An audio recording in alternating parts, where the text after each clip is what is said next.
질문해 주시면은 약간의 우정이 서로 생기는 거라 할 수 있습니다.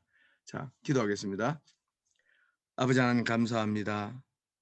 주일 예배를 드리고 또 오후에 교회에서 마련한 프로그램을 참여하기 위해서 아버지 하나님 랜선에 접속하여 이 불편한 환경 안에서 성경 공부를 시작하는 선한 청지교회 교우들을 각각 보살펴 주시기를 원합니다. 그들이 삶이 고단하기도 하고 여러 가지 문제로 하나님의 집중적인 자비가 필요한 경우도 있습니다. 아버지 하나님, 우리 사랑하는 교우들에게 하나님 샘세하고도 놀라운 위로를 베풀어 주셔서 은혜 받게 하시옵시고 이 사순절을 승리함으로 보낼 수 있도록 도와주시기를 원합니다. 예수님 이름으로 기도합니다. 아멘. 오늘 본문은 제목을 여러분 보시면 알겠지만 환난의 떡을 먹고 고생의 물을 마신 후부터 들리는 하나님 음성, 이렇게 되어 있죠. 오늘 본문에 저와 여러분이 한번 읽어볼까요? 우리 교우들 대표로 교우 대표로 제가 여러분에게 저랑 교독하는 교우들을 한 명 임명하겠습니다. 자, 30장 18절 저와 교독하는 교우들이 있는데 혹시 자원해 주시겠습니까? 음속을 푸시고 저랑 교독합니다. 자, 제가 30장 18절로 26절까지 읽을 거거든요. 한 분이 교독해 주시기 바랍니다. 누가 교독하실랍니까? 자원해 주시기 바랍니다. 자, 저 읽을게요. 네, 누구신가요? 송윤희요. 네, 그러면 성윤희 예, 교우님, 송유미 교우님, 그럼 읽어주십시오. 제가 읽습니다. 한번 잘 보십시오. 이사야 30장이 너무너무 중요한 장입니다. 이사야 전체를 볼 때요. 그러나 여호와께서 기다리시나니 이는 너희에게 은혜를 베풀려 하시며 일어나시리니. 아니요, 교독합니다. 제가 18절 읽고 19절 이런 겁니다. 교대로.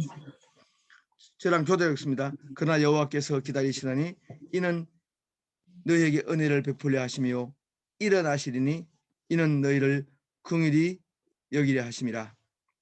대저 여호와는 정의의 하나님이라. 그는 그를 기다리는 자마다 복이 있도다. 시온에 거주하며 예루살렘에 거주하는 백성아, 너는 다시 통곡하지 아니할 것이라. 그가 내 부르짖는 소리로 말미암아 내게 은혜를 베푸시되 그가 들으실 때에 내게 응답하시리라. 주께서 너희에게 환난의 떡과 고생의 물을 주시나 네 서성은 다시 숨기지 아니하시리니 네 눈이 네 서성을 볼 것이며 너희가 오른쪽으로 치우치든지 왼쪽으로 치우치든지 내 뒤에서 말소리가 내 귀에 들려 이르기를 이것이 바른 길이니 너희는 이리로 가라 할 것이며 또 너희가 너희 조각한 우상에 입힌 은과 부어 만든 우상에 올린 금을 더럽게 하여 불결한 물개를 던진같이 던짐에 이르기를 나가라 하리라. 내가 땅에 뿌린 종자에 주께서 비를 주사 땅이 먹을 것을 내며 곡식이 풍성하고 기름지게 하실 것이며 그날에 내 가죽이 광활한 목장에서 먹을 것이요 밭가는 소와 어린 나귀도 키와 새스랑으로 까부르고 맛있게 한 먹이를 먹을 것이며 크게 살육하는 날 망대가 무너질 때에 고산마다 줄령마다 그 뒤에 개울과 시냇물이 흐를 것이며 여호와께서 자기 백성의 상처를 싸매시며 그들의 맞은 자리를 고치시는 날에는 달빛은 햇빛과 같고 햇빛은 7배가 되어 7나라의 빛과 같으니라. 아멘. 여러분, 제가 준 강의안을 혹시 한번 읽어보신 분들은 이 기성정결의 구조로 되어 있는 오늘 본문 말씀을 알 수 있습니다. 오늘은 읽어보지 않더라도 제가 드린 강의안을 천천히 읽어보십시오. 한국을 오래 떠나서 한국말이 서툰 분들도 천천히 읽어보십시오. 그러면은 뜻이 통하게 되어 있습니다. 그러니까 제가 강의하는 것보다 강의안이 더 자세합니다. 왜냐하면 훨씬 긴 글을 썼기 때문에요. 그런데 오늘 본문 잘 보시면요. 이사야 전체 주제를 관통하는 주제가 오늘 30장에 압축되어 있음을 알 수 있습니다. 이사야 전체의 관통하는 주제는 이사야 1장에 나옵니다.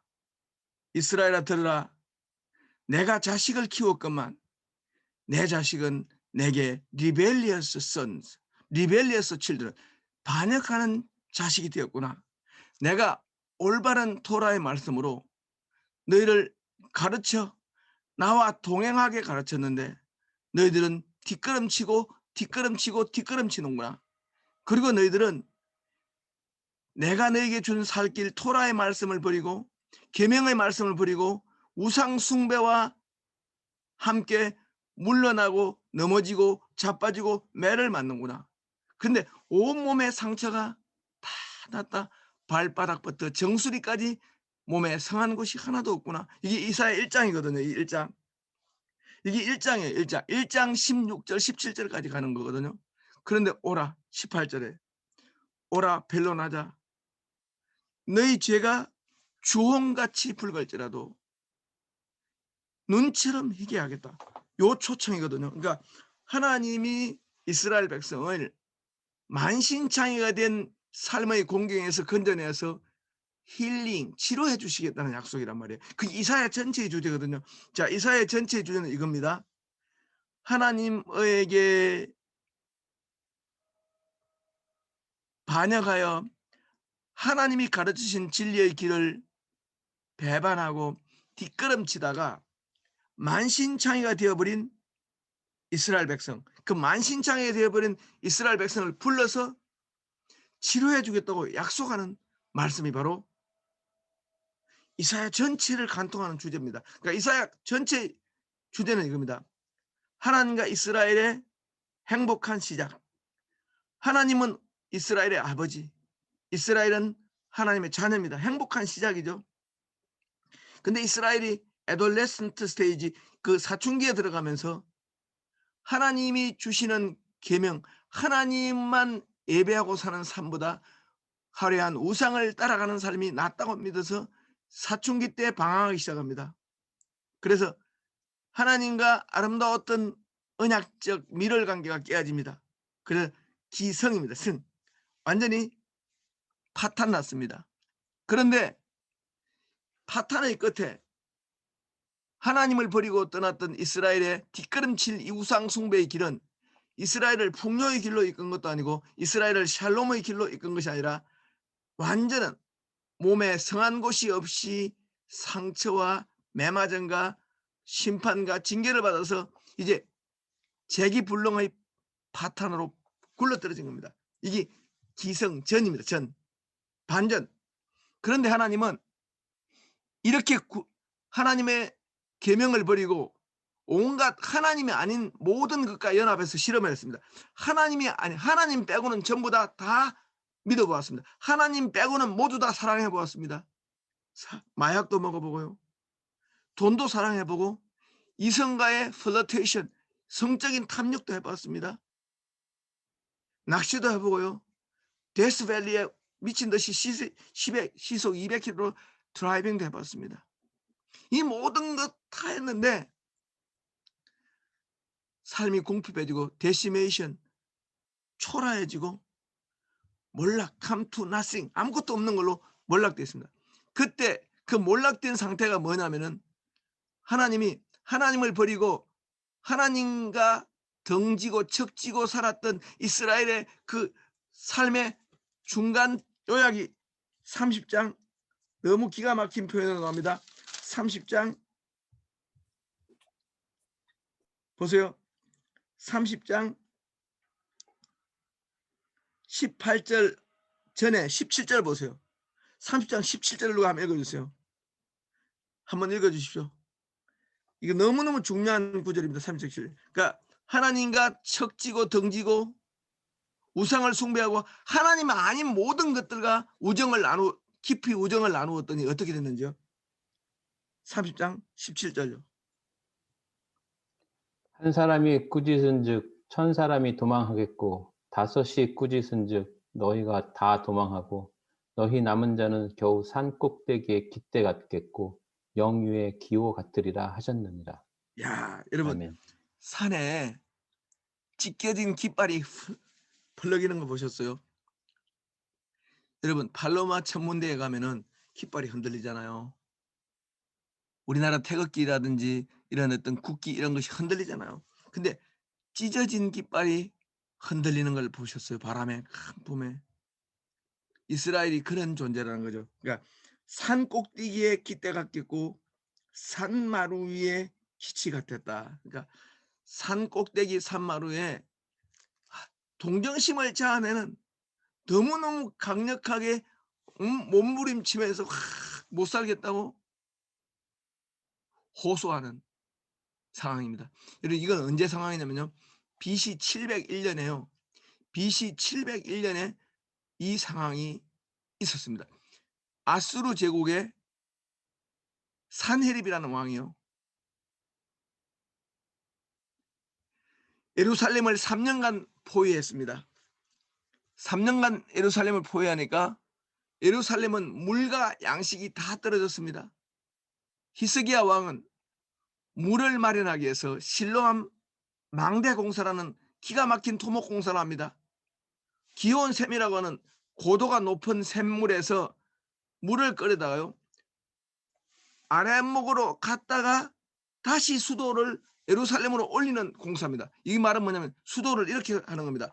기온샘에서 물을 파서 엄청난 경류, 급하게 흐르는 경류를 만들어서 그 경류가 다시 고도가 높은 예루살렘으로 올라가게 만듭니다. 그러니까 보통 물은 중력 법칙 때문에 위에서 아래로 흐르지 않습니까?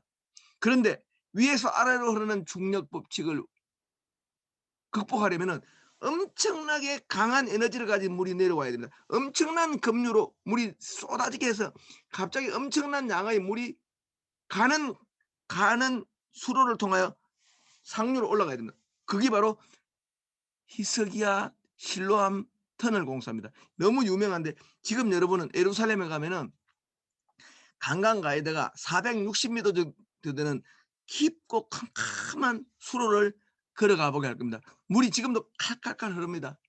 그게 문제는 뭐냐면은 실로암 터널 공사인데 지금 고고학 자료가 다 남아 있습니다.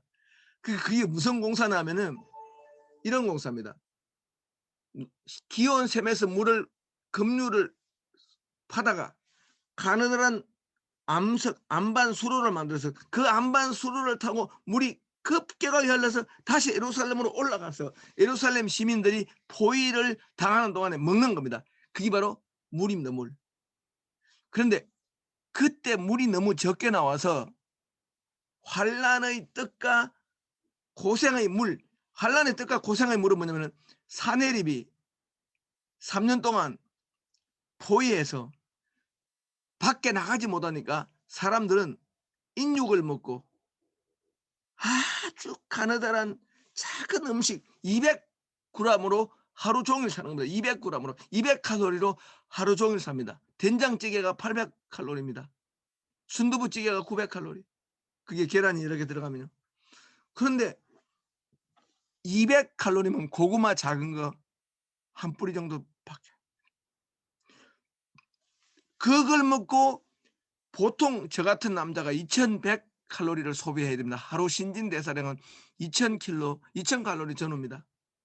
근데 10분의 1밖에 먹지 못하는 걸 환란의 떡 그럽니다. 근데 환란의 떡은 더 놀라운 거는 에너지가 없기 때문에, 불이 없기 때문에 소와 말과 이런 짐승의 분뇨, 짐승의 똥을 말렸다가 짐승의 똥으로 만든 숯을 가지고 음식을 해 먹기 때문에 불결한 떡이기도 합니다. 그러니까 원래 레익이 코셰르 푸드, 이 정결 음식법에는 안 맞는 거죠. 근데 그렇게 3년을 고생했습니다.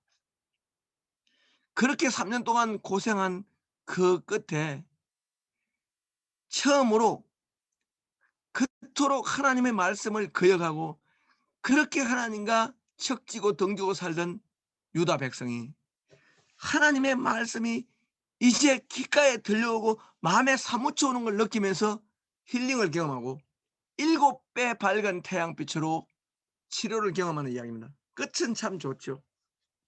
그런데 여러분, 이게 오늘 무슨 이유 때문에 산헤립의 침략을 초래했으며 왜 히스기야는 빨리 항복하지 않고 3년 동안 성문을 걸어 잠갔으며 그리고 히스기야가 뭘 믿고 그렇게 엄청난 대군 아수르 제국과 야훼 기동전, 다시 말해 철병거를 가지고 야훼 기동전을 감히 하려고 했는가? 이거는 역사적으로 참 미스터리합니다. 왜냐면은 작은 나라하고 큰 나라가 오픈 필드, 이 들판에서 전쟁하는 건 아닙니다. 원래 작은 나라하고 큰 나라는 야외 기동전을 하면은 백전백패 작은 나라가 당합니다. 그런데 여러분, 히스기야는 거짓 선지자들의 도움을 받으면서 네가 일단은 내지르면 내가 일단은 산헤립을 자극해서 산헤립 군대를 예루살렘에 불러들이기만 하면 이렇게 하면서 산헤립과의 전쟁을 부추기는 거짓 참모들이 굉장히 많았습니다. 그런데 산헤립 주변에는 히스기야 왕 주변에는 사태의 진실을 깨닫고 아수르 군대와 전쟁하는 것은 민족적인 국가적 자결 행위고 자살 행위니까 절대로 전쟁에서는 안 된다라고 현실을 직시하게 만드는 그런 현자, 그런 세이지, 그런 와이즈맨, 그런 지혜자가 있었습니다. 그게 바로 이사야입니다. 그런데 여러분, 이사야는 아수르와 전쟁하는 걸 절대로 막으려고 했던 사람입니다. 그런데 그 이사야는 여러분 역대하 32장 22절, 역대하 32장 32절, 역대하 32장 32절을 보면 이 이사야가 지난번에는 우시야 왕의 서기가 아니었죠. 이번에는 히스기야 왕의 또한 서기가 아닙니다. 그러니까 히스기야 왕의 서기가 되니까 히스기야, 우시야, 요담, 히스기야로 이어지거든요. 우시야, 요담, 아하스, 히스기야로 이어지는데, 그러니까 우시야 왕의 정손자인 그 왕의 또한 왕실 서기가 납니다. 그러니까 왕실 서기가 아니니까 이번에는 좀 더 직분이 높았습니다. 우시야 왕보다 좀 더 높은 직분의 예언자적인 서기관이었습니다.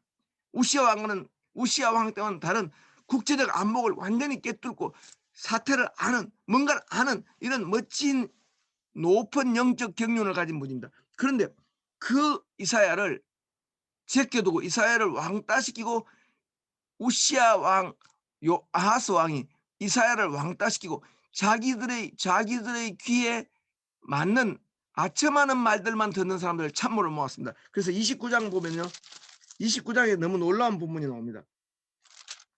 29장 9절 제가 읽어드립니다.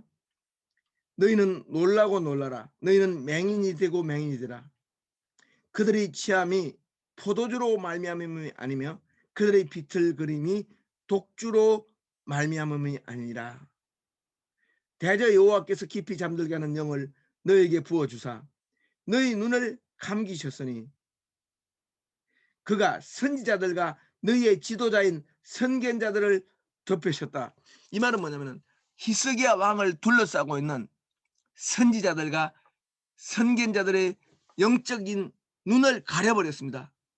가려버리니까 아수르와 전쟁하는 것이 얼마나 위험한 일인가를 감지하고 그걸 막으려는 사람들이 없어진 겁니다. 그래서 29장 15절입니다. 자기의 계획을 여호와께 깊이 숨기려 하는 자들은 화 있을진저 그들의 일을 어두운 데서 향하며 이러기를 누가 우리를 보랴 누가 우리를 알라 하니. 와, 이 말은 자기의 계획을 여호와께 숨기는 자, 이 말은 여호와의 말씀을 전하는 예언자인 이사야 자신에게 숨기는 자들, 이런 뜻입니다. 그러니까 이사야를 왕따시키고 이사야 몰래 국가안전보장회의를 열어서 모종의 전쟁을 책략하는 자들, 모종의 전쟁을 기획하는 자들, 그 자들이 바로 화 있을진저 그랬습니다. 그런데 히스기야가 왜 이렇게 현명한 군주였던 히스기야가 왜 이렇게 영적으로 무지몽매한 상태로 전락했는가? 히스기야 주변에 히스기야를 혼군으로 만들고 히스기야를 아주 파탄난 영적인 군주로 만들었던 참모들이 그 영적 거짓 선지자들과 거짓 선견자들이 그를 에워쌌습니다. 그래서 30장 1절입니다. 그 거짓 선지자들과 거짓 참모들의 대표자가 누구냐면은, 여러분 혹시 이사야 22장에 국내 대신 셈나 압니까? 예루살렘 시장이면서 국내 대신인 셈나가 바로 이스라엘 유다와 이집트의 동맹을 체결하여 아수르랑 전쟁 한번 해보자 이렇게 말했던 참모입니다. 그게 셈나입니다. 이사야서에서 고유명사로 딱 정죄받는 사람은 셈나 한 사람밖에 없습니다. 셈나. 이사야의 일생의 적수입니다. 그러니까 이사야와 필생 동안 라이벌 관계에 있었던 사람이 국내 대신 셈나인데 이사야보다 직분이 높았습니다. 근데 이 셈나는 이집트의 무기 거래에 이익을 가진, 이집트의 무기 로비스트들에게 돈을 받는 이런 아주 악덕한 나쁜 놈이었습니다. 이런 셈나는 이집트로부터 무기를 사들이고 이집트와 군사 동맹을 맺으면은 1200km 멀리서 달려오는 아수르 군대쯤은 우리가 이겨낼 수 있다. 아수르의 보병 1200km 넉 달 동안 걸어오는 그런 자들, 넉 달 이상 동안 4개월 이상 동안 걸어서 오는 저 아수르 보병을 왜 우리가 못 이기겠느냐, 우리 물리칠 수 있다, 이렇게 믿었습니다. 누가요? 이집트 군사 참모들과 이집트와 군사 동맹을 맺어서 아수르 제국을 널씬하게 KO시킬 수 있다고 믿었던 셈나 같은 사람입니다. 근데 셈나와 이집트의 군사 동맹 맺는 이런 모든 관리들, 고급 관리들은 전부 다 눈이 덮여 있는 예언자들, 눈이 감긴 선견자들입니다. 그런데 30장 1절입니다. 여호와께서 이르시되 패역한 자식들은 화 있을진저 그들이 계교를 베푸나 나로 말미암지 아니하며 맹약을 맺으나 나의 영으로 말미암지 아니하고 죄의 죄를 더하는도다. 그들이 바로의 세력 안에서 스스로 강하려 하며, 이 바로는 파라오입니다. 파라오의 세력 안에서 스스로 강하려 하며 이집트의 그늘, 애굽의 그늘에 피하여 애굽으로 내려갔으되 나의 입에 묻지 아니하였도다. 그러므로 바로의 세력이 너희의 수치가 되며 애굽의 그늘에 피함이 너희의 수욕이 될 것이라. 그 고관들이, 이때 이 고관들은 이스라엘 고관들일 수도 있고 이집트의 고관들일 수 있습니다. 이 도시가 보면 한글 성경에는 좀 치명적 약점이 있습니다. 한글 발음을 외국 발음을 한글로 해버리면은 이 한글이 외국 발음의 음력인지 순 우리말인지 알 수가 없습니다. 여러분 보세요. 그 고관들이 소안에 있고 그 사신들이 하네스에 이르렀으나, 하네스는 이게 외국말 같은데 소안은 이게 작은 언덕인가 이거? 이렇게 될 만큼. 그래서 영어 성경 꼭 읽으십시오. 자, 소안은 영어로 조안입니다. 조안이고요. 그 다음에 하네스는 하네스입니다. 하네스. 이 조안과 하네스는 뭐냐면은 이스라엘에서 이집트로 갈 때 가는, 이집트와 이스라엘과 가장 가까운 국경 도시들입니다. 그러니까 사신들이 묵어가는 곳, 사신들이 한번 쉬었다 가는 일종의 고대 숙박업, 고대 호텔업이 성업했던 국경 도시입니다. 그런데 그 사신들이 조안에 있고 하네스에 있다는 말은 이집트로 가는 이스라엘의 엄청난 무기 구매상들이 돈을 싣고 금은 보화를 싣고 이집트로 가는 장면을 지금 묘사합니다. 30장 6절 보시기 바랍니다. 이거는 좀 읽어주십시오. 너무 중요합니다. 3장 6절 8절이 매우 중요합니다. 한번 읽어보십시오. 누가 좀 자원해 주십시오. 내게 짐승들에 관한 경고라.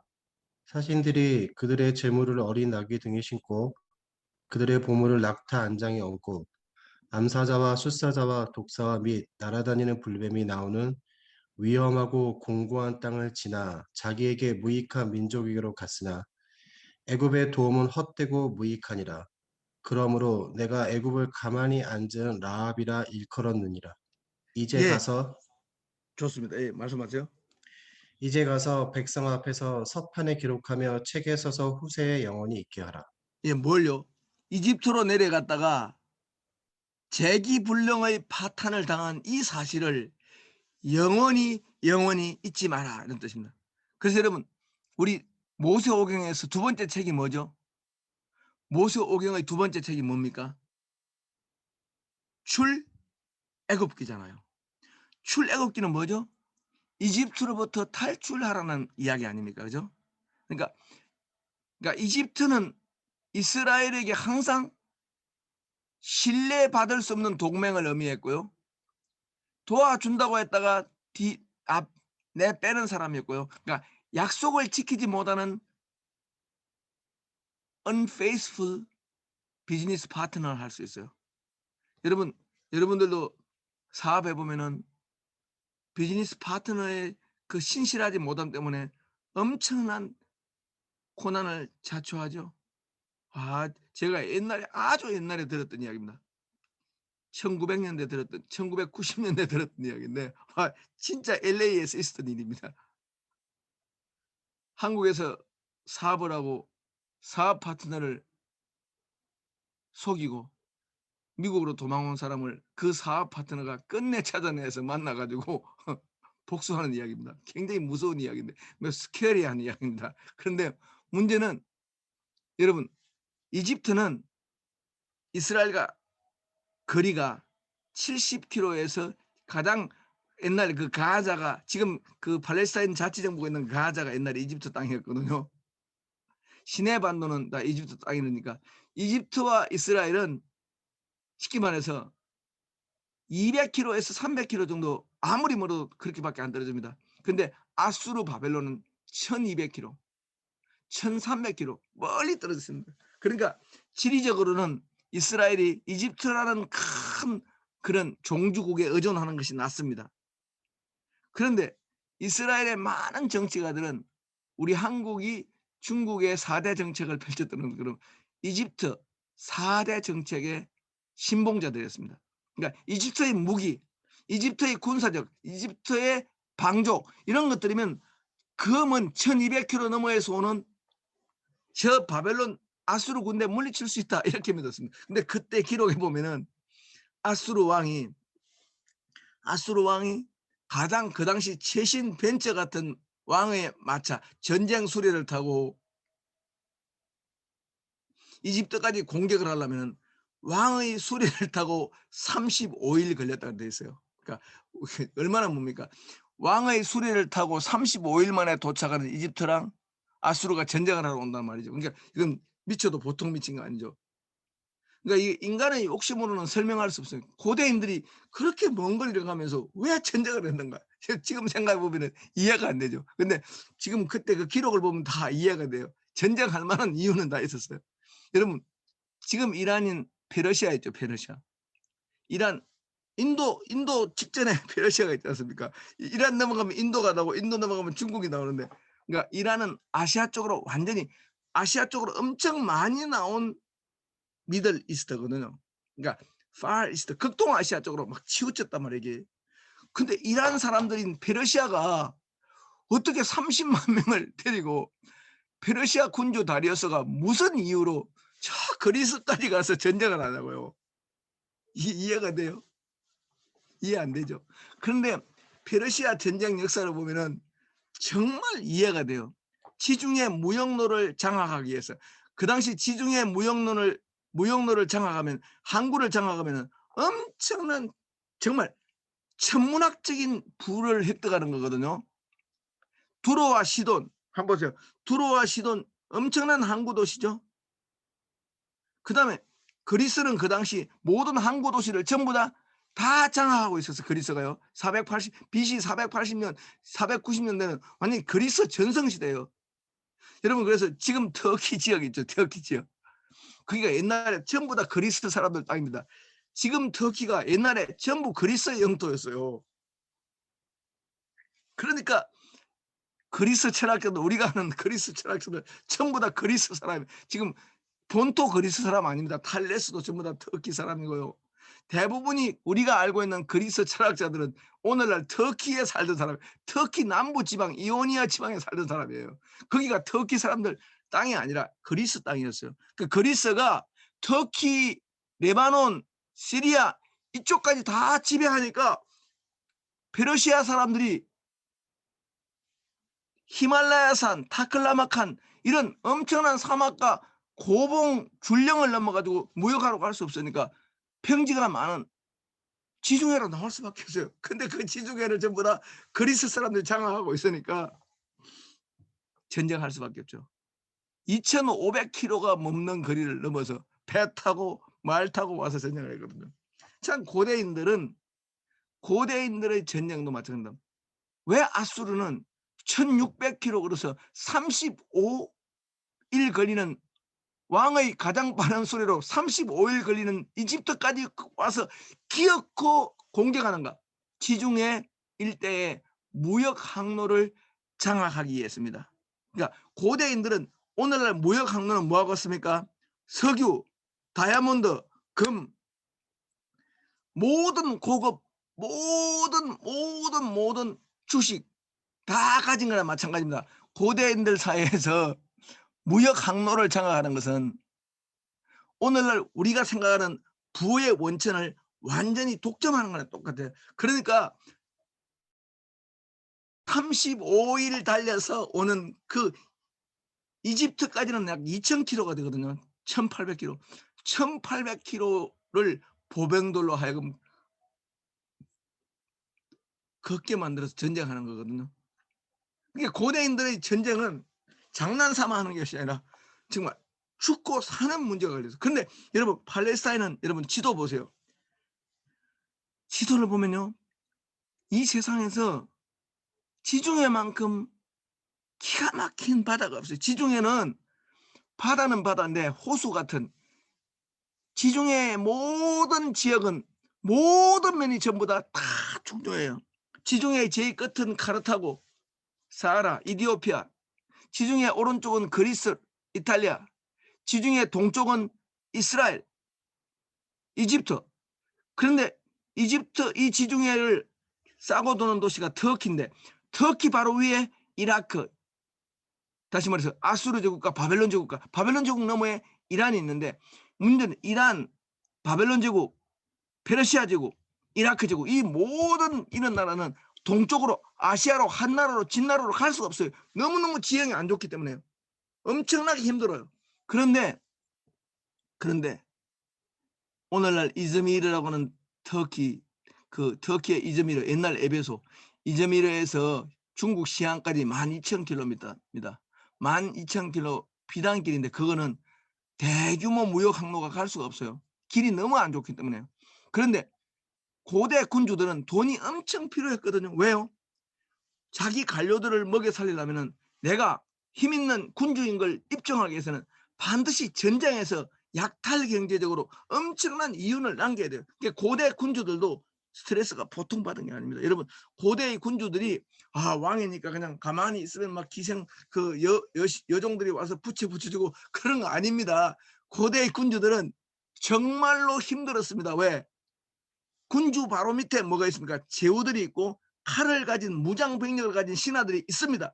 근데 가장 큰 칼을 가진 이 군주가 내가 얼마나 용맹무쌍한 것을 전쟁터에 가서 과시하는 것은 적군을 무섭게 할 뿐만 아니라 자기 밑에 복종하는 신하들을 무섭게 해서 신하들의 복종을 영구적으로 유발하기 위해서 전쟁을 하러 가는 거예요.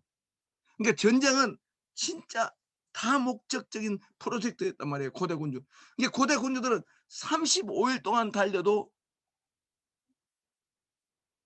전쟁하러 가서 무역 항로를 장악하고 그리고 신하들 앞에 내가 얼마나 멋진 전시 사령관인가를 보여주고 그리고 실제로 부가 이익이 엄청납니다. 엄청난 전쟁 배상금을 물리거나 조공을 받거나 사람들을 강제로 데려다가 나라의 경제 발전에 SOC를 만들 때 사회 간접 자본을 만들 때 인프라를 구축할 때 다 노동력으로 맨파워로 써버립니다.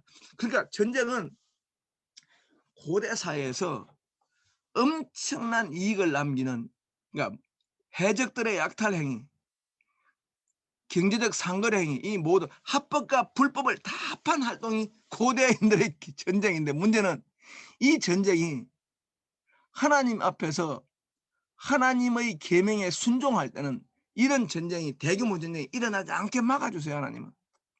그런데 이런 대규모 전쟁의 참화 속으로 하나님 당신의 백성을 집어 던지지 않고는 도저히 하나님 백성이 우상 숭배랑 영원히 짝하지, 영원히 우상 숭배랑 멀어지게 만드는 길이 없을 때 이런 극약 처방을 쓰는 거예요. 여러분 자녀가 여러분에게 불순종한다고 여러분이 자녀를 조직 폭력배 밑에 가서 막 열흘 동안 매맞게 와서 만신창이가 되도록 매맞게 내버려 두는 부모 있습니까? 없죠. 없죠. 근데 하나님은 당신의 백성이 정말 리벨리어스하니까 당시 국제 깡패 국가인 아수르 제국의 군합발 아래 당신의 백성들을 3년 동안 짓밟히도록 방치하고 계세요. 너무너무 슬프고 쓰라리고. 그런데 문제는 하나님이 일부러 그렇게 한 게 아닙니다. 하나님을 배반한 유다가 끝내 하나님을 믿지 않으니까 하나님 substitute for God, 하나님 대체물 replacement for God, 하나님 대체물로 이집트를 딱 점을 찍은 거예요. 이집트, 당신이 나의 신이다. 이집트의 군마, 이집트의 철병거, 이집트의 무기, 그가 우리를 지켜줄 것이다. 이집트의 파라오, he will protect us, 그가 우리를 지킬 것이다. 하나님을 리젝팅 하니까 하나님의 리플레이스먼트가 필요했습니다. 그게 바로 뭡니까? 이집트입니다. 그러니까 이집트에게 엄청나게 무기를 사기 위해서 검은 보화를 싣고 네겝의 짐승들이 쭉 갑니다. 아까 읽었던 30장 6절 7절은 네겝의 짐승들에 관한 경고라. 네겝의 짐승들이 엄청난 검은 보화를 싣고 무기를 사러 이집트로 갑니다. 그걸 이사야가 애타는 마음으로, 슬픈 마음으로 지금 비난하는 겁니다. 그래서 한번, 자, 네겝의 짐승들입니다. 사신들이 그들의 재물을 어린 나귀 등에 싣고 그들의 보물을 낙타 안장에 얹고 암사자와 수사자와 독사와 및 날아다니는 불뱀이 나오는 위험하고 공고한 땅을 지나 자기에게 무익한 민족, 즉 이스라엘에게 무익한 민족, 도움을 전혀 끼치지 못하는 민족 이집트에게 갔는데 애굽의 도움은 헛되고 무익하니라. 여기가 참 중요합니다. 우리가 살아계신 하나님의 말씀을 배척하자마자 우리는 허공 상태, 베큐um 상태, 진공 상태에 있지 않습니다. 반드시 우리는 하나님을 리젝팅하면은 우리는 we supposed to seek a substitute, 완전히 replacement 찾습니다. 완전히. 그래서 우리가, 여러분이 하나님 말씀을 사랑하지 않으면 반드시 다른 걸 사랑하게 됩니다.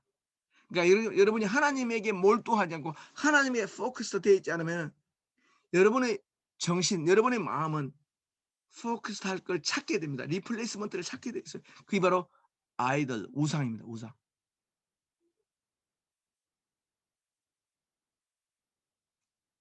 여러분, 그래서 좋은 목사님은 여러분에게 아첨하는 목사님이 아니라 여러분에게 살 길을 제시하기 위해서 때때로 여러분에게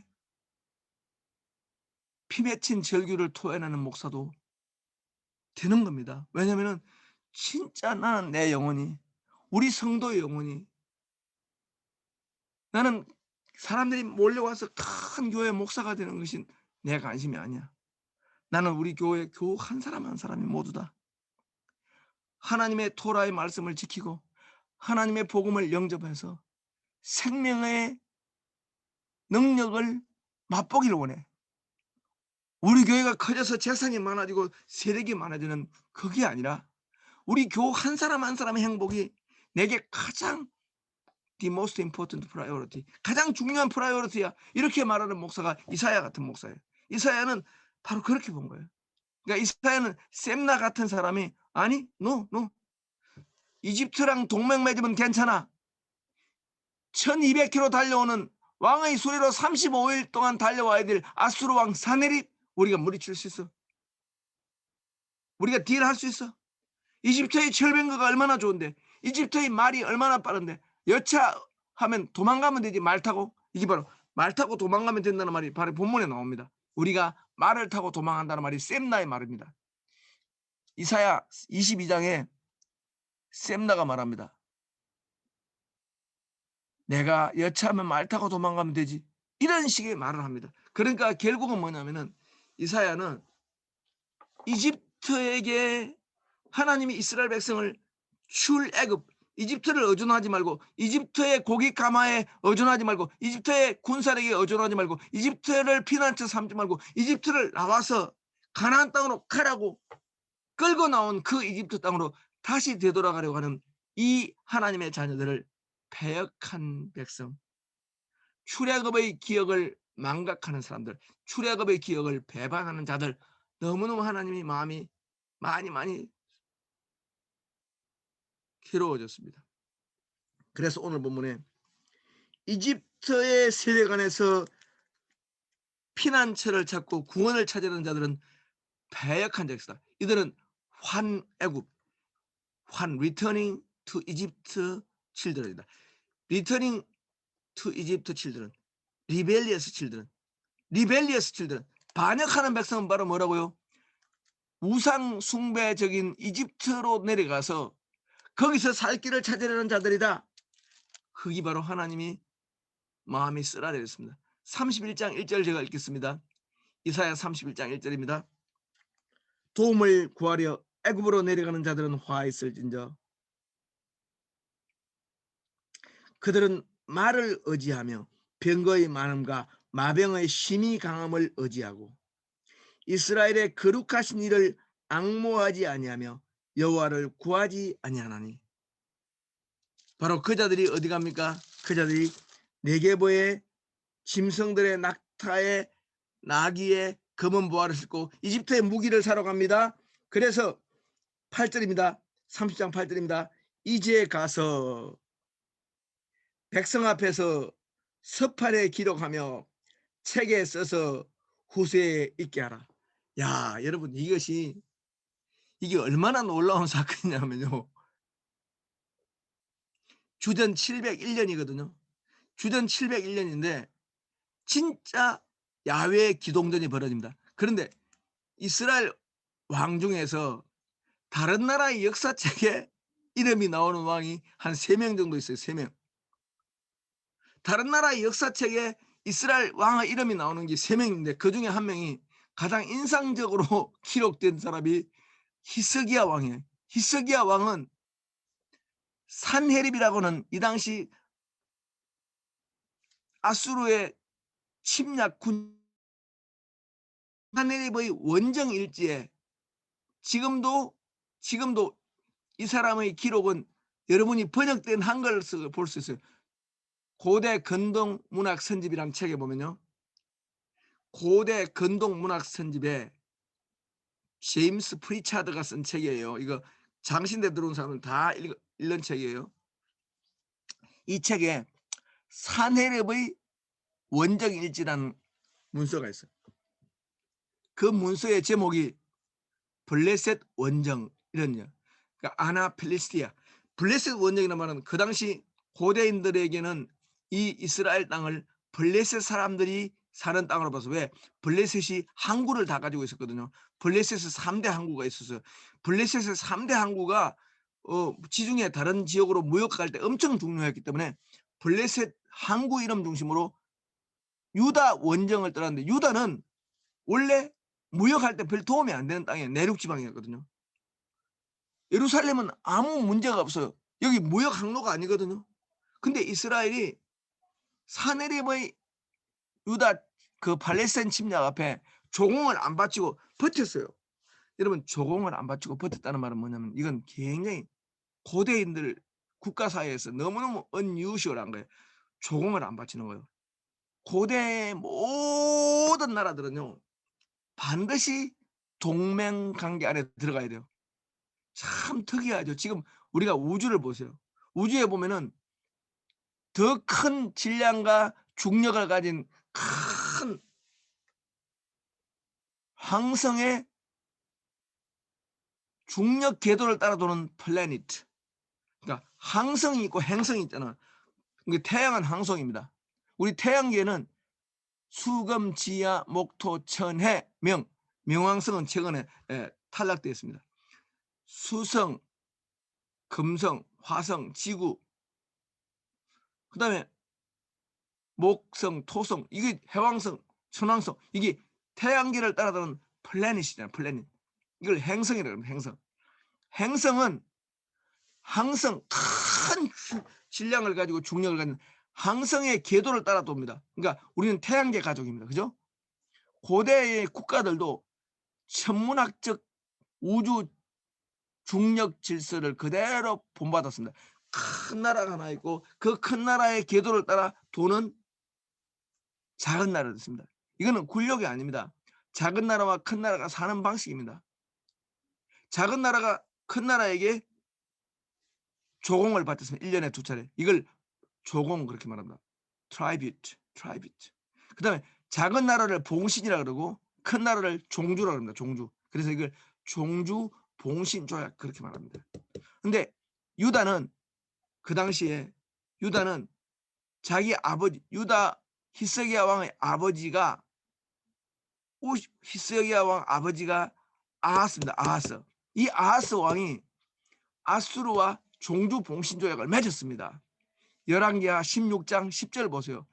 열왕기하 16장 10절에 우리 아버지가 아하스 왕이 아수르 왕한테 종주 봉신 조약을 맺었기 때문에 아들 왕은 그 종주 봉신 조약을 상속하는 거예요. 그래서 새로 왕이 오를 때 이 왕이 나에게 충성할 것인가를 예의주시하는 거예요. 그런데 히스기야 왕이 어느 날까지는 매년 2차례 조공을 잘 바쳤어요. 그런데 갑자기 히스기야 왕이 아수르가 왕위가 바뀌었거든요.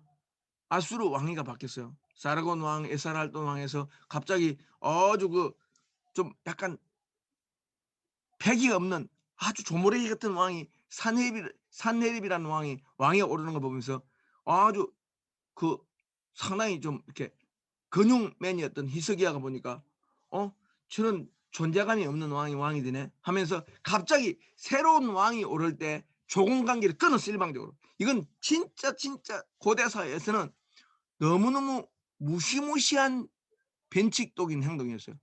그러니까 우리가 명나라가 갑자기 명나라한테 우리가 갑자기 조공을 끊는 것 같아. 명나라 1년에 2차례 엄청난 50명의 사절단, 100명의 사절단을 가지고 엄청난 예물을 가지고 명나라 자금성에 가서 조선에서 이 조공 가져왔습니다. 이렇게 하던 그런 조선이 갑자기 사신을 끊으면서 아무 말도 안 하고 전화해도 안 받는다. 이거는 아주 무시무시한 행위였어요. 근데 문제는 청나라 누르하치가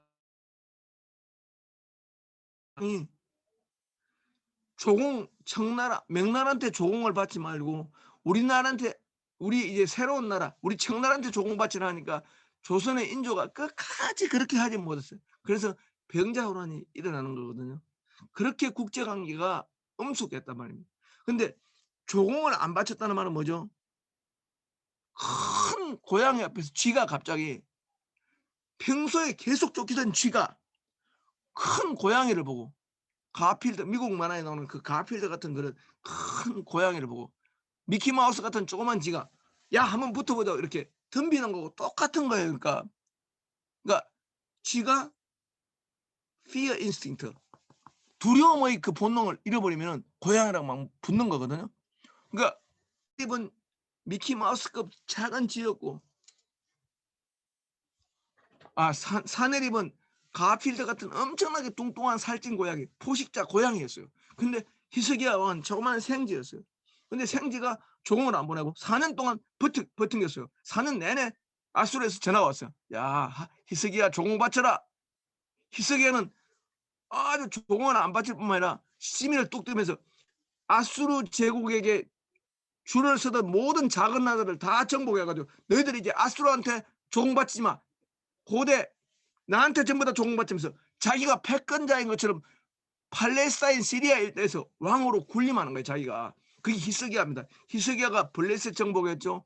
에돔, 암몬, 모압 이런 조무래기 같은 도시 국가들을 한 5개 국가를 다 딱 장악했어요. 그리고 이 애들 전부 다 아수르에게 조공 바치던 애들인데 너희들 나도 조공 안 바치니까 너희들 바치지 마 하면서 자기가 소왕국을 꾸렸어요.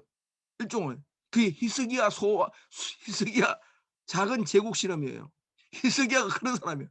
히스기야가 엄청나게 우리 하나님의 백성인 우리가 이렇게 살면 안 되지 하면서 나름대로 신앙의 용력을 발휘한 거예요. 그런데 국제강의는 갑자기 히스기야가 부엉이에 참석했다고 갑자기 두려움이 없는 지가 돼가지고 고양이랑 한번 싸움을 하겠다. 그거 안 되는 거죠. 안 되는 거예요. 근데 히스기야는 이런 사람이에요. 갑자기 부엉이에서 찬양을 많이 부르고 나면 두려움의 fear instinct가 없어지는 수가 있거든요. 그래서 헌금을 왕창 하기도 하고 제가 볼 때 저는 우리 교우들이 부엉이에 맞추고 헌금하는 걸 좀 받기가 참 옳지 않다고 봐요. 제정신이 아니거든요. 제가 볼 때는 여러분도 평소에 하나님께 감사함으로 헌금을 하셔야지 부엉이에서 막 은혜 받았다고 부흥사가 와서 막 속을 불 붙인다고 막 주면 안 됩니다. 제가 약간 우스갯소리지만 저는 옛날에 목회할 때 정말 자녀들 돌반지를 자녀라고 언어하지 않고 가져오는 부모들 저는 전부 다 돌려보냈어요. 이거는 하나님이 기뻐하지 않는다. 자녀들 돌반지 자녀들이 나중에 태어나서 어른이 됐을 때 자기가 돌을 지었다는 내가 귀하게 돌반지를 받았다는 그 기억도 다 망실하고 교회 건물 짓는 게 뭐가 대단하다고 그렇게 하냐. 그래서 일체 이렇게 했습니다. 교회 돌반지를 헌금 바치는 것은 그릇된 행위입니다. 그거는 자녀와 하나님은 그리고 남편과 아내와 서로 합의하지 않고 몰래 헌금하는 거 이것도 불법입니다. 실제로 제가 목회할 때 너무 놀라운 일이 있었는데 너무너무 놀라운 일이었어요. 한 부인이 은혜 받았다고 남편 몰래 엄청난 그겁을 가지고 헌금이라고 가져왔어요. 이건 하나님이 절대 가정 불화의 원천이 된다고 저는 안 받았습니다. 저는 우리 교우들, 우리 한국 교우들은 제가 진짜 볼 때 너무너무 마음씨가 착한 것 같아요. 우리 목사님들이 한국 교우들의 마음씨 반만 따라가도 한국교회가 엄청 좋아질 것 같아요. 저는 항상 그래요. 우리 교우들이 너무너무 수준이 높고 우리 목사님 내가 이들보다 내가 진짜 성도라면 이렇게 지루한 설교를 저렇게 신실하게 들어줄 수 있을까? 아마 엄청 불평할 수 있을까? 나는 내가 교우라면 교회가 이렇게 분규를 일으킬 때도 저렇게 묵묵하게 제자리를 지키면서 헌금 내드리고 부족한 목사를 위로해 줄 수 있을까? 아마 나는 그리 못했을 거다. 그런 생각을 하는데 진짜 우리 교우들은 그래서 저는 이런 심판 맥락의 설교를 교우들한테 적용하기 전에 목사인 저 같은 사람들이 먼저 적용합니다. 여러분 fear instinct 두려움이 없어진다. 이건 좋은 거 아닙니다. 이건 절대로 여러분 사내립이 등장하자마자 4년 동안은 진짜 자기 국내 문제 해결한다고 정신이 없었어요. 근데 사내립이가 보통 사람이 아니었어요. 알고 보니까 5년 차에 딱 사내립이라는 아수르 군주가 5년 만에 딱 등장했는데 완전히 새롭게 보이는 거예요. 아주 제왕의 면모로 엄청나게 야무진 사람인 거예요. 이 사람은. 그래서 5년 만에 드디어 히스기야를 혼내러 옵니다. 그런데 그 당시에 아수르에게 조공 안 바쳐서 한 4년 동안 사보타지했던 모든 작은 나라는 특징이 다 가서 아이고 잘못했습니다. 종주님 히스기야한테 쏘가서 이렇게 조공을 4년 동안 제가 온라인 송금을 못했습니다. 곧 바치겠습니다. 이렇게 하는데 거기 끝까지 안 간 사람이 누구냐면은 히스기야입니다. 이 기록이 나와요. 히스기야 끝까지 고개 숙이지 않고 버팅긴 놈이 히스기야라는 말이 나오는데 문제는 이렇게 나옵니다. 근데 내가 4년 만에 히스기야를 직접 가서 새장의 새처럼 가두었다는 말이 나옵니다. 근데 정확하게 내가 새장의 새처럼 가두었다는 그 표현과 유사한 표현이 이사야서에 나옵니다. 새처럼 고개를 펄럭인다. 근데 아수르의 문헌과 성경 문헌이 똑같은 것은 히스기야를 묘사하는 장면인데 새처럼 찍찍찍 소리를 내면서 날개를 펄럭이는 가련한 모습. 근데 그중에 또 이런 말이 나옵니다. 이건 참 그 역사를 공부해 보면 정말 재미난데요. 시간만 있으면 공부는 할 만해요, 진짜. 저는 이 세상에 공부가 제일 재미나다고 늘 이렇게 시간만 있으면 공부는 할 만합니다. 저는 옛날 책 보는 게 너무 재밌어 가지고 시간 가는 줄 모릅니다, 진짜. 만화책 같아요, 꼭. 만화책. 근데 사내립의 그 옛날 기록에 어떤 기록이 나오냐면 내가 히스기야를 세 장의 새처럼 가뒀는데 이놈이 적각 항복하지 않고 끝까지 버틴다 이런 말이 나와요. 그런데 여러분 아수르 기록에서요. 자기랑 싸움했던 적군의 군주 이름을 적는 것도 매우 드문 일이지만 그 군주를 평가할 때 참 그는 진정 나의 적수였다. 그는 진정 나의 맞수였다. 이렇게 말하는 표현도 히스기야가 유일한 거예요. 히스기야는 아수르 사람이 볼 때도 정말 희한한 정말 희한한 4차원 인간이었어요. 힘도 없는 놈이 조공도 안 바치고 그리고 내가 지금 예루살렘 지금 말하면 과천까지 와서 군대를 주둔시키면서 과천까지 와서 군대 주둔시키면서 이제 수원 점령 직전까지 가는데 수원을 점령한다 해도 환성해서 아무 소식이 없는 거예요. 그러니까 이놈은 진짜 뭘 믿어서 그렇지? 근데 그 성 안에 이사야가 있었어요. 그때 그 성 안에.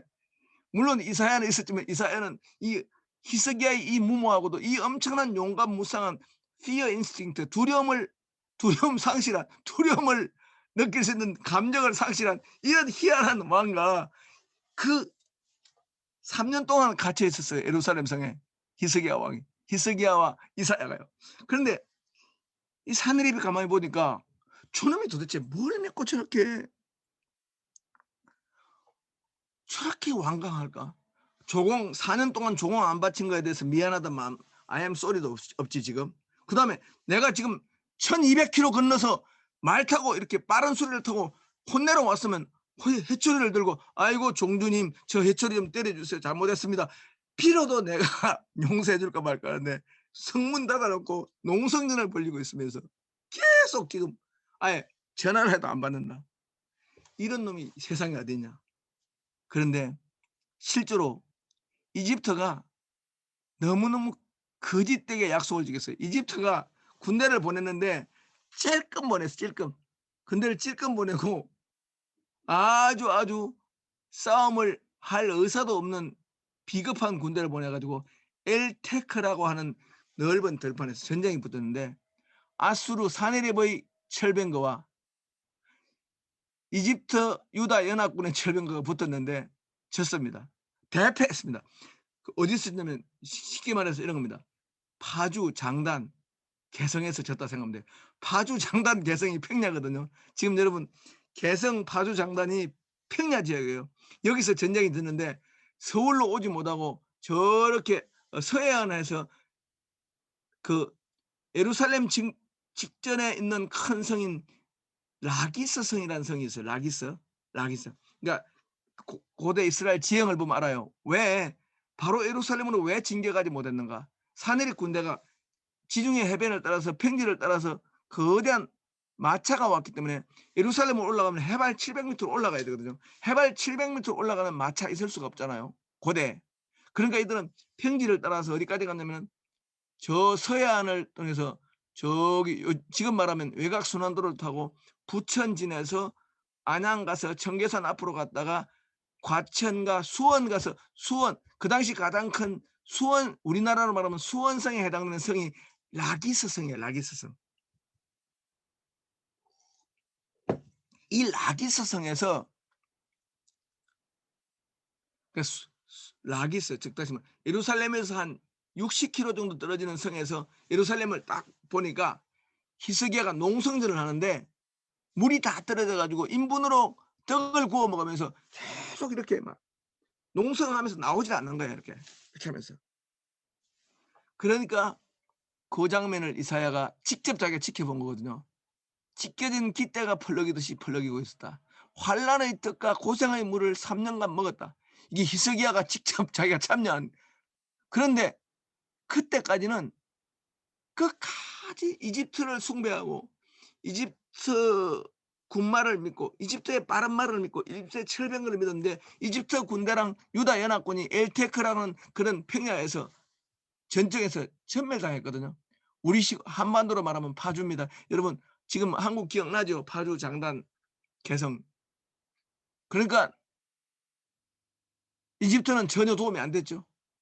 그런데 아수르가 이렇게 성성장구하고 파죽지세로 라기스까지 진격했는데 또 아직까지 승복하지 않으니까 사내립은 자기 원정일지에서 이방 군주 이름 히스기야를 쓰면서 그는 진정 나의 적수였다. 이런 말을 씁니다. 이 말 그렇게 쓴 이유가 중에 하나가 뭐냐면은 그 당시 주전 700년을 기점으로 쓰면요. 주전 853년에 큰 전쟁이 있어요. 주전 853년에 무슨 전쟁이 있었냐면은 아수르 군대랑 이스라엘 군대랑 모든 연합군대, 모든 시리아 팔레스타인 연합군대하고 아수르 군대가 853년에 야외 기동전을 합니다. 그때 기동전을 하는데 그때는 이스라엘과 시리아 아람 등이 주도한 연합군이 일단은 이겼습니다. 853년에. 그 전투가 카르카라 전투인데 이 전투에서 이겼기 때문에 853년에 처음으로 야외 기동전을 해보고 아수르는 절대로 칼을 뽑아본 적이 없습니다. 전부 다 그 존재감만으로 작은 나라를 굴복시켜서 조공을 받아냈습니다. 근데 850년에서 853년 전쟁 야외에서 진짜 적군과 기동전을 해보고 701년에 처음으로 히스기야랑 기동전을 해봅니다. 누가요? 아수르 군대가. 그러니까 아수르 군대 역사에서 볼 때는 853년 BC에 전쟁해보고 나서 701년에 히스기야랑 처음으로 야외 기동전을 했다. 거기에 히스기야 이름이 나온단 말이에요. 그러니까 히스기야가 대단하긴 해요. 그렇게 대단한 나라랑 야외 기동전을 하려고 하는 거예요. 그러니까 북한이 재래식 무기를 가지고 개성에서 미군과 싸우겠다는 건 똑같은 거예요. 그러니까 여러분 미얀마 군대가 중국 군대랑 싸우겠다고 똑같아요. 야외 기동전. 100전 100패입니다. 강대국 이깁니다. 그런데 히스기야는 이렇게 하나님을 믿는 신앙과 완고한 아수르랑 전쟁을 해서라도 나라를 지키겠다는 완고한 애국심과 또한 자기가 군주로서의 어떤 그런 권위를 보여주겠다는 그런 여러 가지가 착종돼서 3년간 농성전을 하면서 엄청난 예루살렘 성 사람들을 고생합니다. 그런데 그들이 끝까지 믿었던 것은 이집트의 군대, 이집트의 철병거, 그리고 자기들이 쌓아놨던 금과 은, 엄청난 돈을 가지고 군사 무기를 살 수 있다고 믿었던 금은 우상들, 이것들을 믿고 그들은 하나님의 뜻을 묻지 않았습니다. 누구? 이사야를 통해서 오는 하나님의 뜻을 묻지 않았습니다. 이사야가 하나님 말씀을 대언하는 사람입니다. 그런데 이사야의 말을 묻지 않으니까 이사야가 그토록 들려주는 길은 뭡니까? 아수르 제국과 아수르 제국과 1대1로 전쟁하지 말라. 전쟁하면 나라가 초토화된다. 아수르가 제공하는 강요하는 조공을 받아들이라. 전쟁에서 나라가 절단나는 것보다 1년에 2차례 조공 주는 것이 훨씬 국가적으로 유리하다. 이 굴욕을 참아야 한다. 이렇게 이사야는 끊임없이 전면전보다 굴욕을 참고 다시 조공을 바쳐서 1년에 2차례만 조공 주면 되지 않느냐. 이렇게 프랙티컬하게 살 길을 제시했습니다. 그런데 내가 시리아 팔레스타인 일대 내가 맹주고 내가 패권을 졌는데 내가 어떻게 조공을 바쳐 하면서 히스기야의 정치적 야심 때문에 조공은 못 바쳐 이렇게 됐습니다. 그런데 조공을 못 바친다 그러다가 어떻게 됐습니까? 열왕기하 18장 13절 보세요. 열왕기하 18장 14, 열왕기하 18장 13절, 14절, 15절, 16절을 보면은 히스기야가 드디어 3년 만에 농성을 풀면서 천부의 어지없어서 손들고 옵니다. 이런 식으로 랍사게라고 하는 그 야전사령관 사네립의 야전사령관에게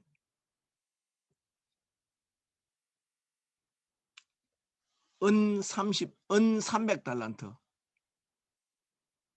금 30달란트, 엄청난 전쟁 배상금을 물고 항복을 합니다.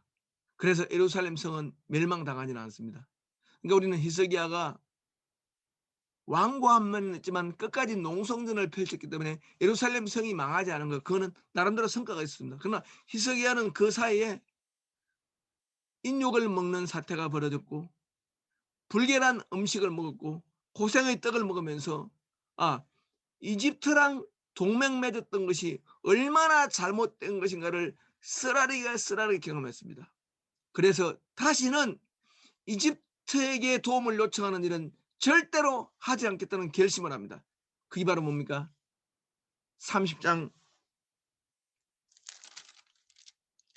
20절입니다. 주께서 너희에게 환난의 떡과 고생의 물을 주시나 네 서성은 다시 숨지 아니하시리니 네 눈이 네 서성을 볼 것이며 너희가 오른쪽으로 치우치든지 왼쪽으로 치우치든지 네 뒤에서 말소리가 네 귀에 들려 이르기를 이것이 바른 길이니 너희는 이리로 가라라는 목소리가 들립니다. 여러분 시편 119편 보세요.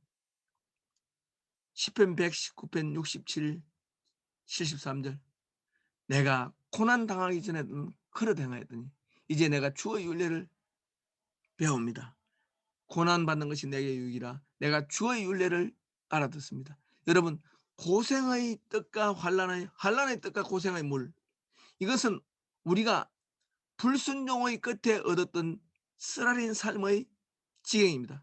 그러니까 불순종은 우리에게 심판이라는 굴욕적인 재난을 가져다 줬습니다. 그런데 하나님은 하나님이 주신 심판이기 때문에 하나님의 심판 안에는 구원의 실마리가 들려 있습니다. 내가 이 심판, 나의 완고함, 나의 완악함, 나의 어리석음이 자초한 심판이고 굴욕이고 재난이지만 우리 하나님은 나의 어리석음으로 초래된 이 환난의 떡과 고생의 물, 이 경험 안에도 구원의 길, 회복의 길, 영적 감청력을 회복시켜주는 은총을 준비했습니다. 하나님은 내가 그릇된 길을 향했던 내가 오른쪽으로 가라 할 때 왼쪽으로 가고 왼쪽으로 가라 할 때 오른쪽으로 가서 내 삶이 재기불능의 파탄을 맞이했을 때도 하나님은 내가 하나님 음성이 들리게 만들어 주십니다. 하나님 음성이 들립니다. 어떻게 해요? 한 단계 도약했습니다. 이제는 내가 우상을 가슴에 쌓아놓고 백장 깊은 곳에 우상을 쌓아놓고 우상에게 네가 나를 결정적 순간에 구원해 줄지어다. 금은 우상에게 너는 절대로 우리 집을 떠나면 안 된다. 우상을 그렇게 금과 옥조처럼 간직하던 그런 히스기야와 그의 신하들이 환난의 떡과 고생의 물을 먹고 나서는 이렇게 합니다. 우상아, 더러운 물건아, 나갈지어다. 우리 집을 나가라. 조각한 우상에게 입힌 금과 은에게 말하기를 불결한 물건을 던진 같이 던지며 나가라. Go out. 우상을 향하여 go out. 하나님을 향해서 go out. 하나님 말씀을 향해서 go out. 불결한 음식, 하나님 말씀을 불결한 것처럼 배쳐가던 그 마음이 하나님의 substitute, 하나님의 replacement, 하나님의 대체물인 우상을 향해서 go out, 나가라. 이렇게 외칠 수 있는 완전한 대담한 결단력이 생겼단 말이에요. 이것이 하나님이 우리를 다루시는 방법입니다. 하나님은 우리가 저 공중에 저 산 꼭대기에 찢겨진 깃발이 펄럭이는 것처럼 우리가 가련하게 온몸을 비틀고 살려달라고 소리칠 때 우리 하나님은 30장 18절입니다.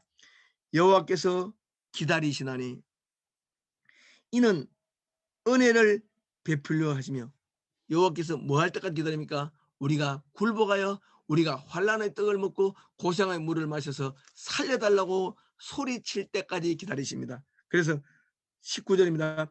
시온에 거주하며 예루살렘에 거주하는 백성아 너는 다시 통곡하지 아니할 것이라 그가 내 부러지는 소리, 이 우리가 부러지는 소리가 이게 바로 통곡하는 소리가 바람에 흩날리는 깃대 같단 말이죠. 바람에 흘러지는 깃대. 바람에 흘러지는 깃대, 깃발 소리가 우리의 통곡이고 우리의 탄식이고 우리의 부르짖음인데, 우리가 이렇게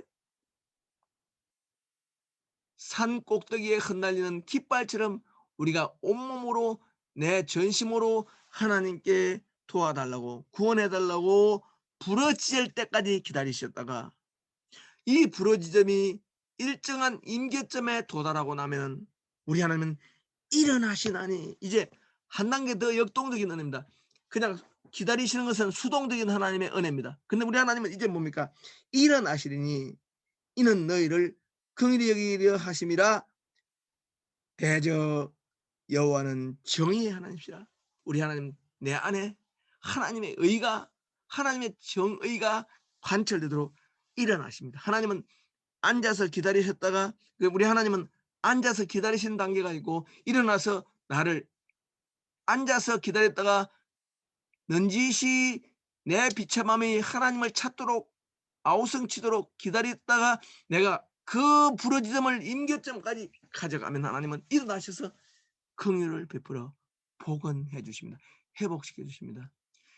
태양빛보다, 평소보다 7배 더 밝은 태양빛으로 우리가 성한 몸이 없을 만큼 메마고 쓰라리고 만신창이가 된 우리를 완전히 다 회복시키십니다. 우리 하나님은 기억을 재편집하십니다.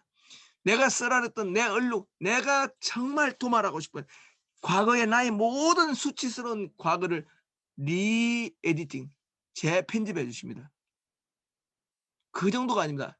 New Identification, 새로운 아이덴티티를 주십니다. 새로운 아이덴티티를 주세요. 완전히 새 사람 만들어주세요. 내가 얼룩진 마음으로 미국 왔더라. 내가 지나간 과거가 나를 정말 얼굴을 들 수 없을 만큼 부끄럽고 수치스럽고 내 존재를 온통 뒤틀리게 만드는 그런 악몽 같은 악행을 내가 범했다 하더라도 우리 하나님은 그런 죄 때문에 초래된 고난을 겪고 나서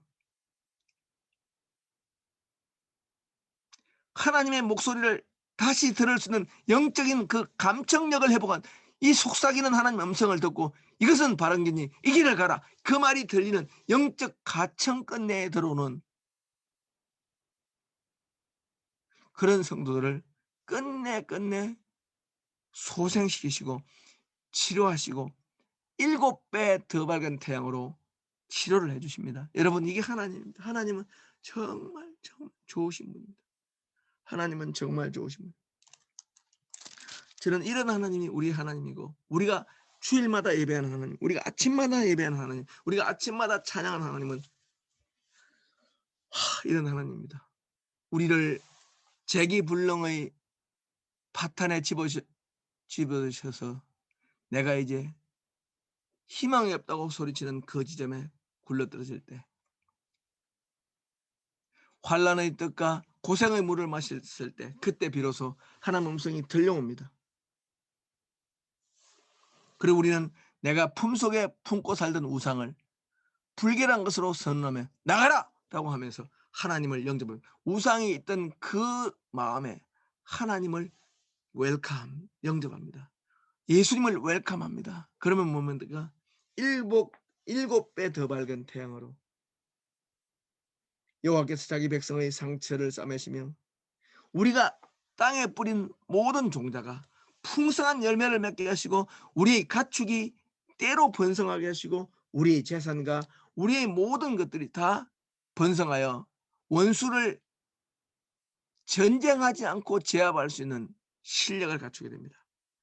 여러분, 복수하는 것이 가장 큰 복수는 뭡니까? 여러분을 미워하고 여러분을 박대했던 원수 앞에 하나님이 주시는 행통함을 누리는 것이 원수 갚는 겁니다. 그죠? 그래서 이제 아수르는 어떻게 됩니까? 이스라엘을 만신창이 되게 만드는 아수르는 하나님이 따로 다루십니다. 저는 여러분들이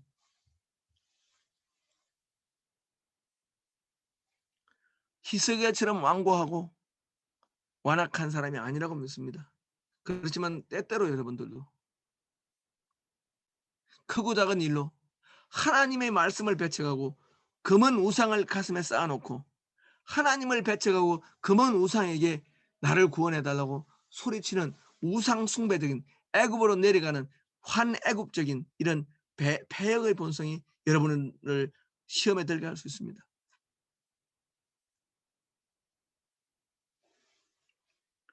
그때마다 이사야 3장 말씀을 기억하세요. 여러분,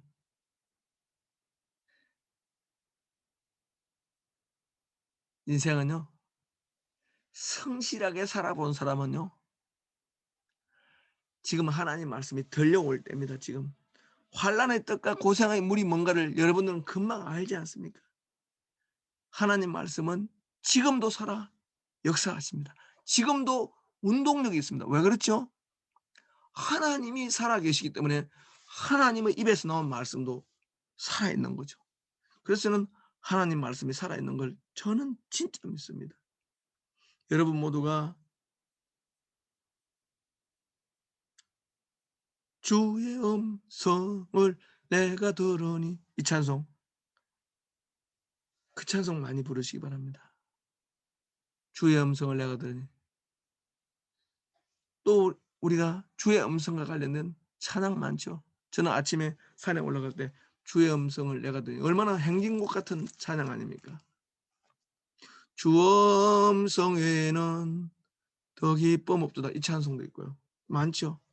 우리 하나님의 음성이 들려. 여러분이 서시마에 살면은 대한민국 영토가 아니기 때문에 대한민국의 대통령 말이 안 들리죠. 여러분이 하나님 나라 영토에 살면 하나님 말씀이 들리겠죠. 여러분이 아침에 로스앤젤레스에 살지만 아침에 딱 펼치자마자 하나님의 영토에 산다는 증거는 뭐죠? 여러분을 위해서 준비된 말씀이 딱 거기 있는 거죠. 레마가 있는 거죠. 레마. 여러분을 위해서 여러분의 가슴과 그 오장육부와 여러분의 그 쓰라린 마음을 정도전하면서 치료하려고 하는 그 말씀이 딱 펼치면 나오잖아요. 이게 레마입니다. 레마. 내가 밤새도록 그물을 던졌지만 잡은 것이 없지만 누가 보면 5장 5절입니다. 주의 말씀에 의지하여 헤마타 에피레마타 수 에피레마타 수 당신의 말씀 헤마타 당신의 말씀에 의존하여 그물을 들인다. 시몬에게 레마는 뭐였습니까? 새벽녘에 몸이 지쳐서 아무것도 잡지 못한 텅 빈 배를 가진 시몬에게 호련히 다가온 레마는 뭡니까? 네 그물을 배 오른편에 던져보라. 네 그물을 깊은 데에 던져보라. 네 그물을 다시 깊은 데에 던져보라. 새벽에 퇴근하려고 하는 시몬에게 네 그물을 깊은 곳에 다시 던져보라. 이것이 레마죠. 레마. 이런 레마가 우리가 하나님의 백성이라면, 하나님 영토에서 살면, 하나님의 말씀에 감청력 끈이 안에 산다면, 하나님의 말씀이 들리는 통화권 이탈 지역이 아니라면, 내가 하나님 백성인 증거는 뭐죠? 하나님이 나를 백성으로 인정한다면 하나님 말씀을 펼쳐서 하나님이 나에게 주는 레마를 들어야 되겠죠. 그죠? 여러분, 저는 여러분 모두에게 이 말씀을 드리면서 마치려고 합니다. 주께서 너희에게 환난의 뜻과 고생의 물을 주시나 네 서성은 다시 숨기지 아니하지니 네 눈이 네 서성을 볼 것입니다. 이때 이 서성은 이사야를 가르치고요, 하나님을 가르칩니다. 환난의 뜻과 고생의 물을 마시고 나니까 내가 누구의 가르침을 받아야 할지 분명해졌다는 뜻입니다. 우리 하나님이 보이고 하나님의 음성이 들린다는 뜻입니다. 너희가 오른쪽으로 치우치든지 왼쪽으로 치우쳐지든지 네 뒤에서 말소리가 내 귀에 들려 이르기를 이것이 바른 길이니 너희는 이리로 가라. 이게 바로 뭡니까? 이게 바로 레마입니다. 레마. 아침에 말씀을 펼쳤을 때 이런 말씀이 들리면 레마라 해도요, 여러분 실험해 보세요. 실험해. 여러분이 하나님 자녀라면 반드시 레마가 여러분에게 들려옵니다. 여러분 오늘 긴 시간 경청해서 감사하고 참 그 우리 비루스 이 코비드 때문에 이런 방식으로 여러분을 만나네요. 아무튼 다음 주 한 주 동안 또 잘 지내셨다가 다음 주에 또 만나죠. 예. 오늘 강의 마치겠습니다. 감사합니다. 네. 교수님 감사합니다. 이제 한 시간이 한 7분 정도 남았는데 그래도 혹시 네, 질문. 오늘 말씀 들으면서 또 오늘 강의에 관련된 질문도 좋고 아니면 또 교수님께 또 지난 한 주 또 같이 말씀 묵상하시다가 생각나는 질문도 좋고 예. 한 2분 정도만 좀 질문 있으시면 좀 마이크 켜시고 질문해 주시면 감사하겠습니다. 좋습니다.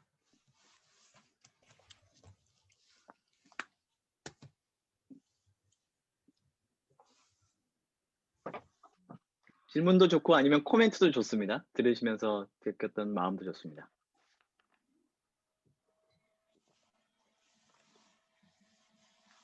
네, 어색한 침묵이 길어지지 않도록 도와주셨으면 좋겠습니다. 근데 오늘은 대부분이 지금 화상을 켜시고 계시네. 감사합니다. 네, 제가 좀 부족한데요. 부족하지만,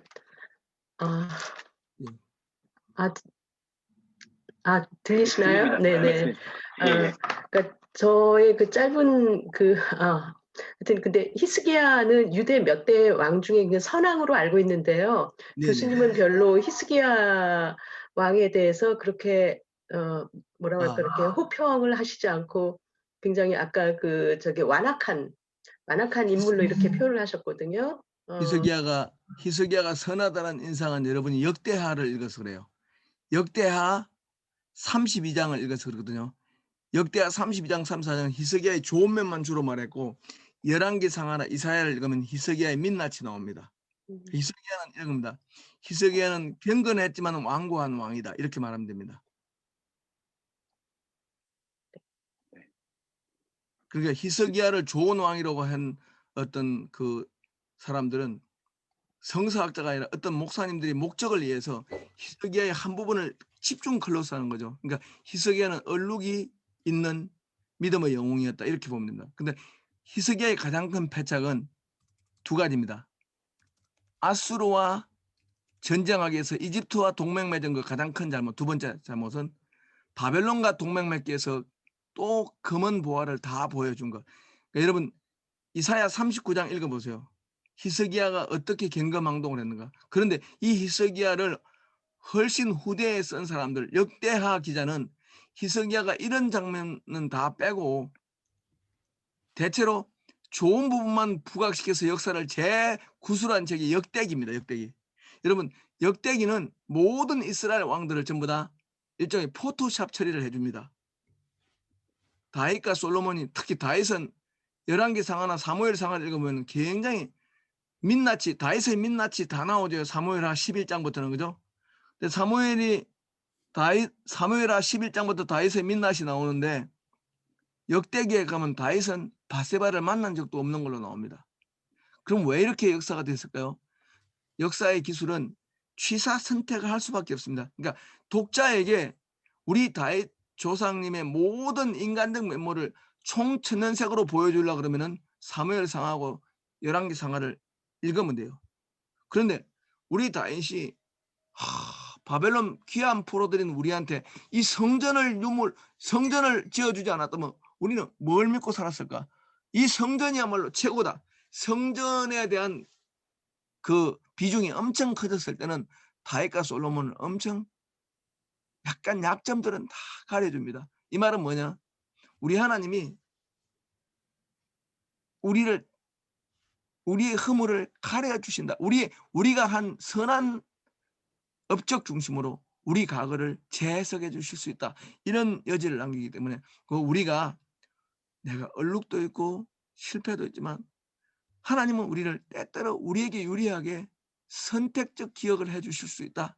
우리 후손도 마찬가지. 우리 자녀도 우리에게도 선택적 기억을 해 주실 수 있다. 이런 걸 믿습니다. 저는 우리 자녀가 저한테 선택적 기억을 해줘서 너무 감사합니다. 어렸을 때 제가 많이 잘못했는데도 지금 어른이 되더니 아주 저를 좋은 아버지로 알고 있습니다. 대부분이. 네네. 좋은 질문입니다. 근데 네, 질문하신 질문- 분 누구입니까? 네, 질문하신 분. 김광숙 아. 성도님이셨습니다. 네. 강숙 성도님 질문 아주 좋았습니다. 예. 네, 저 질문 하나 해도 될까요? 네네네. 그 히스기야의 완악함 중에 하나가 일단은 가장 큰 패착이 네. 하나님께 도움을 구하지 않고 이제 이집트의 손을 잡은 건데, 아까 이제 교수님 강의 중에 그 히스기야 아버지 왕 때부터 맺어놓은 조공을 히스기야가 일방적으로 폐기하고 그 조공을 바치지 않았는데, 네네. 네, 그냥 뉘앙스로는 그것조차도 히스기야의 잘못이라는 것 좀 들렸거든요. 그래서 저는 이제 궁금한 게 도덕적 아수르의 잘못이 아니고 잠깐만요. 도덕적 잘못이 아니라 정치적인 실착 이렇게 봅니다. 도덕적 네. 잘못이 아니라 예. 아까 영적인 부분에 대해서는 그거를 영적인 잣대로 봤을 때는 히스기야가 조공을 바치지 않은 거에 대해서 예. 어떻게 적용을 하면 되는지가 좀 궁금했고요. 근데 예. 만약에 두 번째는 그렇게 조공을 바치지 않은 상태에서 아수르와 한판을 벌일 때 이집트의 손을 벌리지 않고 하나님 앞에 전적으로 의지해서 나가게 됐으면 과연 히스기야가 아수르의 정벌을 막을 수 있었을까라는 좀 궁금증이 항상 있었어요. 알겠습니다. 왜냐면 이사야랑 예레미야서 읽을 때마다 항상 드는 네, 궁금증이긴 했거든요. 지금 우리 허웅 성도님 질문 앞 질문도 좋고 두 질문도 재밌는데요. 자, 앞 질문은 이거죠. 진짜 히스기야가 조공을 안 바쳤을 때 그때 정통 계시를 받은 예언자들이 도움받아서 그랬다면, 즉 이집트와 무기 계약을 안 맺고 이집트와 군사 동맹 안 맺고 정말 하나님만 믿어보자 이렇게 해서 조공을 안 바쳤다면 그거는 제가 볼 땐 하나님 책임입니다. 안 도와주시면요.